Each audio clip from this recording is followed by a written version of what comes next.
So very good afternoon to everyone. आइए चर्चा करते हैं।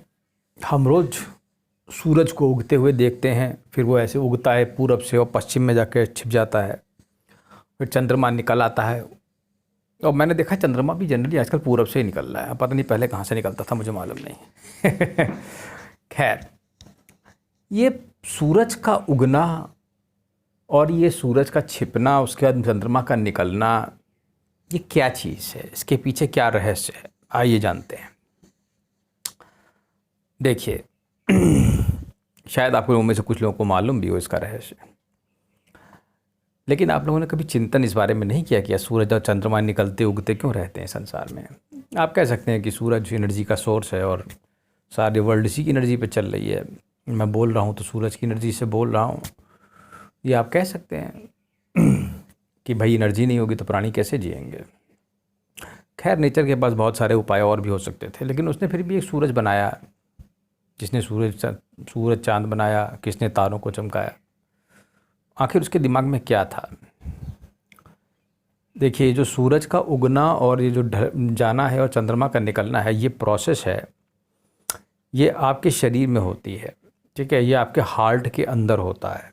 जो स्पिरिचुअल हार्ट है उसके अंदर ये सूरज उगता है और ये सूरज ढलता है। इसकी सिग्निफिकेंस ये है, और चंद्रमा निकलता है, इसकी सिग्निफिकेंस ये है कि ये प्राण वायु, अपान और प्राण वायु, प्राण और अपान वायु को ही ये दर्शाता है।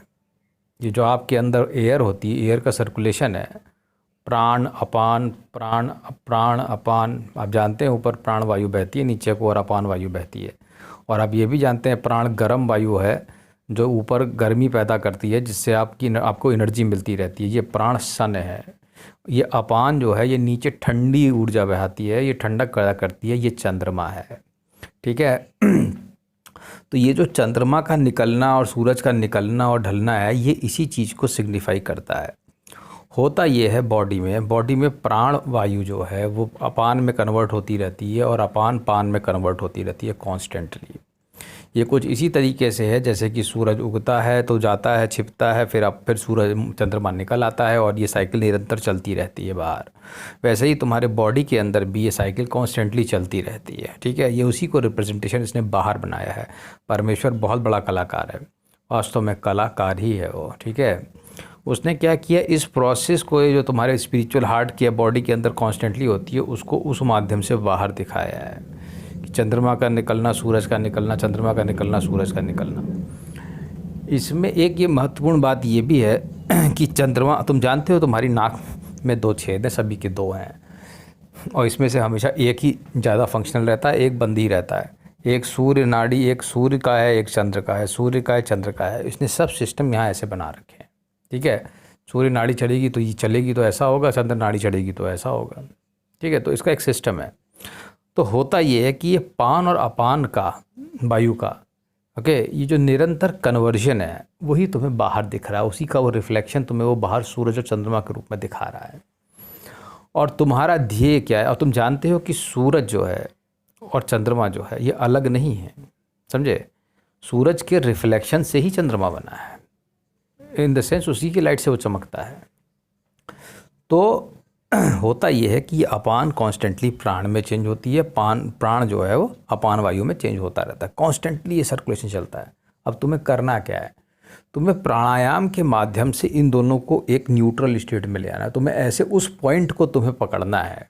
ठीक है, और प्राणायाम का उद्देश्य भी यही है, स्टिलिंग ऑफ माइंड इसी में ही है कि तुम अपान, और जहाँ पर प्राण वायु अपान वायु में परिवर्तित होती है और अपान प्राण में परिवर्तित होता है, तुम्हें उस पॉइंट को खोजना है।